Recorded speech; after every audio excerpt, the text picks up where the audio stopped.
America और Canada के बीच एक बार फिर से तनाव बढ़ता हुआ नजर आ रहा है, जहां अमेरिकी राष्ट्रपति डोनाल्ड ट्रंप कनाडा पर फिर एक बार बरस पड़े। अमेरिकी राष्ट्रपति ने कनाडा पर टैरिफ बम से फिर से एक बार धावा बोल दिया।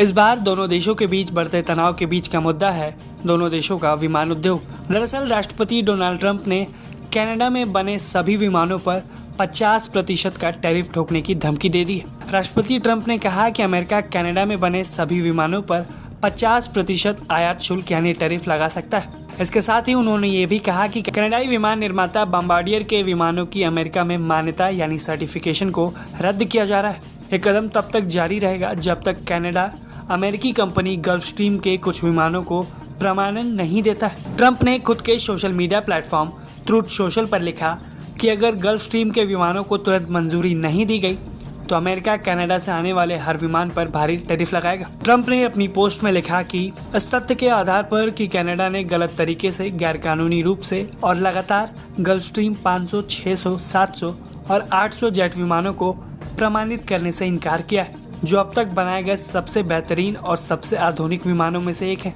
हम इसके द्वारा कनाडा में बने बॉम्बार्डियर ग्लोबल एक्सप्रेस विमानों और कनाडा में बने सभी विमानों की मान्यता रद्द कर रहे हैं। ये निर्णय तब तक लागू रहेगा जब तक गल्फस्ट्रीम, जो एक महान अमेरिकी कंपनी है, को पूरी तरह से प्रमाणन नहीं मिल जाता, जैसा कि उसे कई साल पहले मिल जाना चाहिए था। इसके अलावा कनाडा इसी प्रमाणन प्रक्रिया के जरिए गल्फस्ट्रीम के उत्पादों की कनाडा में बिक्री को प्रभावी रूप से रोक रहा है। यदि किसी भी कारण से यह स्थिति तुरंत ठीक नहीं की जाती है तो कनाडा से संयुक्त राज्य अमेरिका में बेचे जाने वाले सभी विमानों पर 50% शुल्क लगाने जा रहा हूं। इस मामले पर ध्यान देने के लिए धन्यवाद, डोनाल्ड जे ट्रंप, संयुक्त राज्य अमेरिका के राष्ट्रपति। दरअसल कनाडा द्वारा अमेरिका की कंपनी गल्फस्ट्रीम के द्वारा बनाए गए विमानों को सर्टिफिकेट नहीं दिया गया है, यानी उनका सर्टिफिकेशन कनाडा ने अब तक नहीं किया है। इसी बात से भड़क पड़े ट्रंप ने अब कनाडा पर नए टैरिफ लगाने की धमकी दे दी। ट्रंप के इस बयान के बाद से एविएशन सेक्टर में चिंता बढ़ गई है। आपको बता दें, इस फैसले का असर अमेरिकी एयरलाइंस पर भी देखने को मिलेगा, क्योंकि अमेरिका की कई बड़ी एयरलाइंस अपने क्षेत्रीय रूट्स पर कनाडा में बने विमानों का इस्तेमाल करती हैं। अगर ये विमान उड़ान नहीं भर पाए तो खास करके छोटे और ग्रामीण इलाकों की कनेक्टिविटी को प्रभावित करेगी।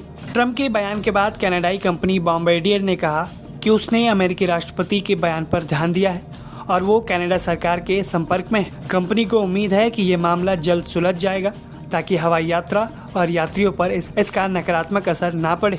उपलब्ध आंकड़ों के अनुसार अमेरिका में 5000 से ज़्यादा कनाडा में बने विमान रजिस्टर्ड हैं। इनमें बिजनेस जेट, क्षेत्रीय विमान और हेलीकॉप्टर शामिल है, जिसमें बॉम्बार्डियर के ग्लोबल एक्सप्रेस विमानों की संख्या ही अमेरिका में सैकड़ों में है। फिलहाल ये साफ नहीं है कि अमेरिकी राष्ट्रपति विमान सर्टिफिकेशन को किस तरह रद्द करेंगे, क्योंकि अमेरिका में ये अधिकार अमेरिकी फेडरल एविएशन एडमिनिस्ट्रेशन के पास होता है और नियमों के अनुसार विमान की मान्यता केवल सुरक्षा कारणों से ही रद्द की जा सकती है, न कि आर्थिक वजहों से। आपको बता दें, कनाडा और अमेरिका के बीच नोकझोंक पिछले कुछ समय से बढ़ गई है, जहां कनाडा के प्रधानमंत्री मार्क कार्नी अमेरिकी व्यापार नीतियों के कारण अमेरिका पर निर्भरता कम करने और दूसरे देशों के साथ व्यापार बढ़ाने की बात कर चुके हैं। तो वहीं इस बात पर भड़क कर ट्रंप ने पहले भी 200% टैरिफ लगाने की धमकी कनाडा को दी थी, जब कनाडाई प्रधानमंत्री चीन के दौरे से हाल ही में लौटे थे। इसके अलावा कनाडाई प्रधानमंत्री मार्क कार्नी ने अपने देश में अलगाववाद तत्वों को अमेरिका की तरफ से मिल रहे समर्थन पर चिंता जताई है। कार्नी ने कहा कि अमेरिका को कनाडा की संप्रभुता का सम्मान करना चाहिए। आप खुद देखिए कार्नी ने क्या कुछ कहा। Smith's comments just then. We expect the U.S. administration to respect Canadian sovereignty. I'm always clear in my conversation with President Trump to that effect, and then move on to what we can do together. Thank you. अब इस पूरे मामले के बाद नज़र इस बात पर है कि अमेरिका और कनाडा के बीच ये विवाद कितना लंबा खिंचता है और किस दिशा में बढ़ता है। ये भी देखना दिलचस्प होगा कि कनाडा ट्रंप की इस धमकी का क्या जवाब देता है। आप अपनी राय हमें कमेंट बॉक्स में ज़रूर बताएं। ब्यूरो रिपोर्ट, भारत तक।